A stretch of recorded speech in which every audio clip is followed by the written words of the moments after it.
Okay, I'm gonna ask some more questions. ICB 6685 wants to know about my life goals.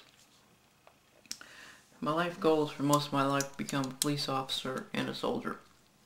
I've accomplished one of those goals. I am currently applying to different police departments. Other than that, just to be a good husband and one day father. That's it. If I do all that, my life is a complete success to me. Future MP wants to know, if you drop a bullet a certain way, will it go off? Alright. Here's a 45 ACP round.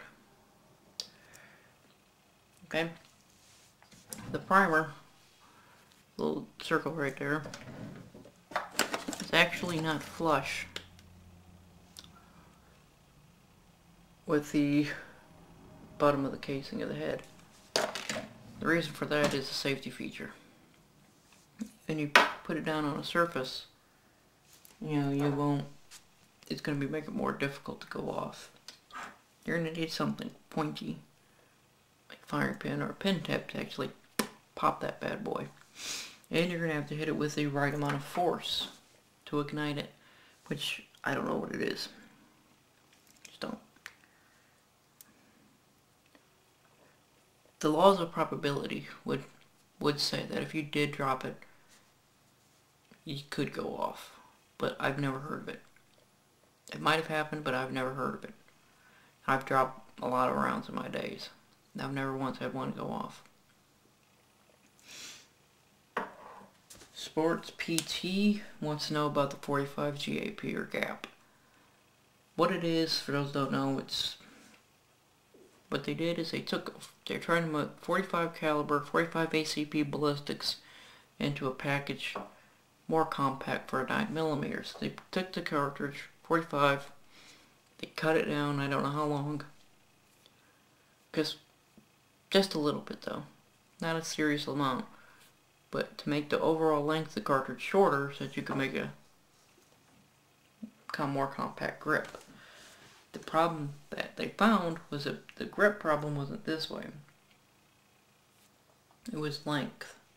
In other words, moving the web of the hand back farther from the trigger. This way it doesn't matter. Well, it does matter, but not as much.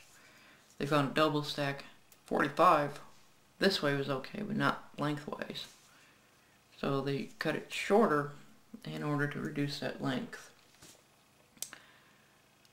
I have only read a couple reviews of what 45 cap round. They've all said it was good, but it's been out there long enough, and I agree with that. Give it a couple more years out there, and we'll see.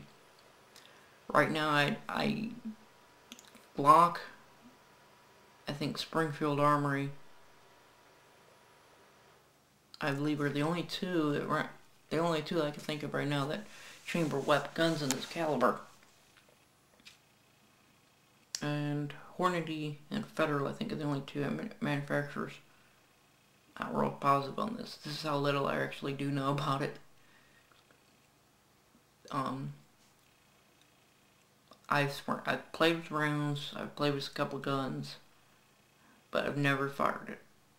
So maybe if I get to shoot a couple, I'll get a better perspective on it. Right now it's an interesting concept to me, but I'm a person, if you want a 45, you get a 45. If you want a 9mm, you get a 9mm. Yeah.